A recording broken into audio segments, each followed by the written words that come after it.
गोविंद शिल्प घेऊन येत आहे 80 ट्विन बंगलोचा भव्य दिव्य पंढरपुरातील एकमेव प्रकल्प। आमच्या प्रकल्पाची वैशिष्ट्ये मनाला शांती देणारं महादेवाचं मंदिर, मुख्य रस्ता सुमारे 30 फुटांचा, अंतर्गत रस्ता सुमारे 20 फुटांचा, ग्रामपंचायत योजनेचा प्रत्येक बंगलोजला स्वतंत्र नळ, सांडपाण्याची सुरक्षित विल्हेवाट, सर्व टाइल्स ग्लॉसी आणि नामांकित कंपनीच्या, सर्व स्टेअर, खिडक्या, चौकटी सुपर ग्लास ग्रेनाइट, दोन्ही अटॅच बाथरूम पूर्णपणे टाइल्स, पंतप्रधान हर घर नल योजना पूर्णत्वाकडे, bathroom, basin, kitchen, CP fittings हे जगवार कंपनीचे, स्टील वर्क पूर्णपणे जिंदाल कंपनीचे, 1000 लिटर पाण्याची टाकी, 150 लिटर सोलर वॉटर हीटर सोबत वॉटर प्युरिफायर, प्रत्येक बंगलोजला स्वतंत्र पार्किंग, दर्शनीय भाग पूर्णपणे डॅटो टाइल्स, टाटा प्रवेश कंपनीचे आकर्षक भक्कम दरवाजा, फुटी उंचीचे सुरक्षित कंपाऊंड। मग विचार काय करताय? गोविंद शिल्प, पत्ता गट नंबर 95, हॉटेल अंगण शेजारी, साखळी रोड, पंढरपूर।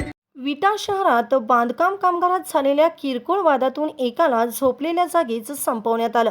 मायाकनगर परिसरात फरशी बसवणाऱ्या दोघा परप्रांतीय कामगारात बुधवारी दुपारी 2च्या सुमारास वाद झाला। त्यातूनच एकाने लाकडी दांडके डोक्यात घालून सहकार्याचा खून केला।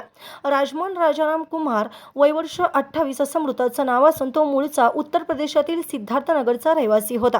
या प्रकरणी अशोक कुमार राहणार सिद्धार्थनगर उत्तर प्रदेश याच्या विरोधात गुन्हा दाखल झाला असून मारेकरी घटनेनंतर फरार झाला आहे।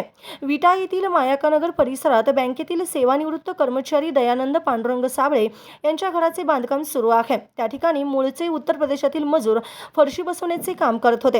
राजमन कुमार आणि अशोक कुमार यांच्यात कामावरून नेहमीच वाद होत होते। बुधवारी काम बंद होते, मात्र त्याच दिवशी दोघात कोणत्या तरी कारणावरून पुन्हा वाद झाला। दोघात झालेल्या वादानंतर राजमन हा इमारतीच्या बेडरूममध्ये झोपायला गेला, मात्र अशोक चिडलेला होता। त्याने लाकडी दांडके घेत आणि राजमन झोपलेल्या जागेवर जात त्याच्या डोक्यात लाकडी दांडक्याने मारहाण केली। गोंधळ आणि आरडाओरड ऐकून शेजाऱ्यांनी घटनास्थळी धाव घेतली।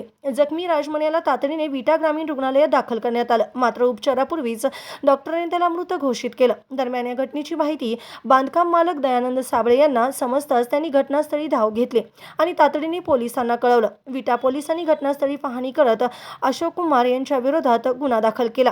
घटनेनंतर तो फरार झाला असून पोलीस त्याचा शोध घेत आहेत।